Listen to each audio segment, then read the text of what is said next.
ಮೊದಲನೇದಾಗಿ ಶ್ರೀ ಜಗದ್ಗುರು ಆದಿಶಂಕರಾಚಾರ್ಯ ನೆನೆಸ್ಕೊಂತ ಇಲ್ಲಿ ಬಂದಿರೋ ಎಲ್ಲರಿಗೂ ನಮಸ್ಕಾರ.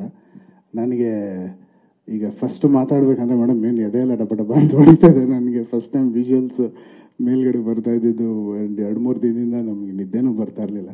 ನನಗೇನು ಸಡನ್ನಾಗಿ ತಲೆಗೆ ಆ್ಯಕ್ಚುಲಿ ಏನು ಹೊಳಿತಾ ಇಲ್ಲ. ನನಗೆ ಫಸ್ಟು ಹೇಳಬೇಕಂದ್ರೆ ನಮ್ಮ ಅಣ್ಣ ಡಾಕ್ಟರ್ ಶಿವರಾಜ್ ಕುಮಾರ್ ಅಣ್ಣ ಅವರಿಂದನೇ ಈ ಸಿನಿಮಾ ಆಗ್ತಾ ಇರೋದು, ಎರಡನೇ ಮಾತೇ ಇಲ್ಲ.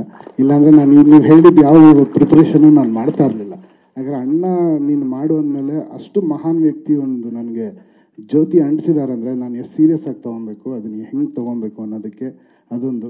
ಅಲ್ಲಿಂದ ನೆಕ್ಸ್ಟು ನಮ್ಮ ರಮೇಶ್ ರೆಡ್ಡಿ ಅಣ್ಣ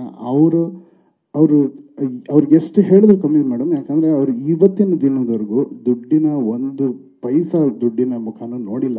ಆ ವ್ಯಕ್ತಿ ನನಗೆ ಹೆಂಗೆ ಹೇಳೋದು, ಗಾರೆ ಕೆಲಸದಿಂದ ಬಂದಿರೋಂಥ ಒಂದು ಉತ್ತಮ, ಇವತ್ತು ನೀವು ಹೇಳಿದ್ರೆ 4 ಸ್ತಂಭ ಅಂತ, ಆ 4ನೇ ಸ್ತಂಭ ಆಗಿ ನಿಲ್ಲೋದು ಅಷ್ಟು ಈಸಿ ಇಲ್ಲ ಮೇಡಮ್. ಅವ್ರು ಎಲ್ಲಿಂದನೂ ಬಂದು ಇವತ್ತು ಈ ಸಿನಿಮಾಗೆ ಅವರು ಕಂಪ್ಲೀಟ್ ಫುಲ್ ಏನೇನಿದೆ ಎಲ್ಲವೂ ಕೊಟ್ಟಿದ್ದಾರೆ. ಇವತ್ತವ್ರಿಗೆ ಒಂದು ಪೈಸಾಗಿಲ್ಲ ಅಂತ ಹೇಳಿಲ್ಲ.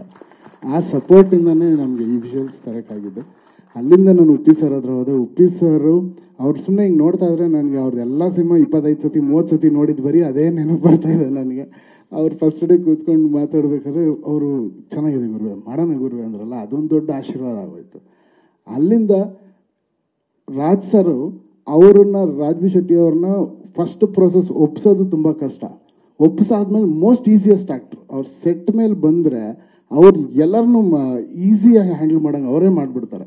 ಸೊ ಅವರು ಈ ಕತೆ ಒಪ್ಕೊಂಡಿದ್ದು ನನಗೆ ಬಹಳ ಅಲ್ಲೊಂದು ದೊಡ್ಡ ಧೈರ್ಯ ಬಂದು. ಯಾಕಂದ್ರೆ ಅವ್ರು ಅಷ್ಟು ಈಸಿಯಾಗಿ ಯಾವ ಕತೆಗಳು ಒಪ್ಕೊಳ್ಳೋದೇ ಇಲ್ಲ. ಅವ್ರು ಒಪ್ಕೊಂಡ್ರು, ಇದೆಲ್ಲ ಸೇರಿ ಆಯಿತು. ನನಗಿಷ್ಟ ಈಗ ಮಾತಾಡೋಕ್ಕಾಗ್ತಾಯಿಲ್ಲ, ಆಮೇಲೆ ಮಾತಾಡ್ತೀನಿ, ದಯವಿಟ್ಟು ಕ್ಷಮಿಸಿ.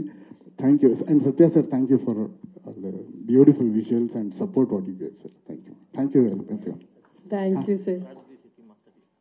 ಮಾತಾಡ್ದೆ ಅಣ್ಣ ರಾಜ್ ಬಿ ಶೆಟ್ಟಿ ಅವ್ರ.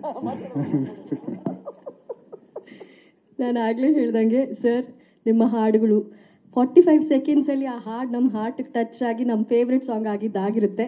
ಸೊ ಈ 45 ಸಿನಿಮಾ ಕೂಡ ಅಷ್ಟೇ ಹೃದಯಕ್ಕೆ ಹತ್ತಿರ ಆಗಲಿ, ಪ್ರೇಕ್ಷಕರಿಗೆ ಇಷ್ಟ ಆಗಲಿ ಅಂತ ವಿಶ್ ಮಾಡ್ತೀವಿ. Thank you so much.